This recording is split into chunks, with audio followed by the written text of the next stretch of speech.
मित्रांनो, WTO हे तुम्हाला कदाचित माहिती असेल. वर्ल्ड ट्रेड ऑर्गनायझेशन जी पूर्ण जगामधल्या व्यापारावरती नियंत्रण ठेवते. आता या वर्ल्ड ट्रेड ऑर्गनायझेशनची एक महत्त्वपूर्ण अशी मंत्रिस्तरीय परिषद झालेली आहे, जी परीक्षेला टार्गेट होऊ शकते. ही झाली 26 ते 29 मार्च 2026 रोजी. आता या परिषदेमध्ये आपले पियुष गोयल गेले होते. त्या ठिकाणी भारताने जो महत्त्वाचा स्टँड घेतला किंवा त्या महत्त्वाच्या स्टँडबद्दल आपल्याला एका छोट्याशा लेक्चरमध्ये बघायचं आहे. त्याच्या डिस्क्रिप्शनमध्ये किंवा खालच्या रिलेटेड व्हिडिओमध्ये जाऊन तुम्ही ते क्लिक करा, तुम्हाला दिसून जाईल. पण महत्त्वाचा मुद्दा असा आहे, की मागची जी परिषद झाली होती, ती अबुधाबीला झाली होती. तिथं 2 देश त्या ठिकाणी सहभागी करून घेतले होते.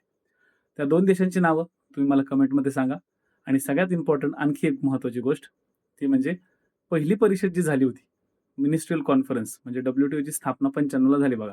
तर त्यानंतर जी पहिली मिनिस्ट्रियल कॉन्फरन्स झाली ना, ती कोणत्या शहरात झाली ना, हे तुम्हाला कमेंटमध्ये उत्तर सांगायचं आहे. ठीक आहे? वाट पाहतोय, पटापट कमेंट करा.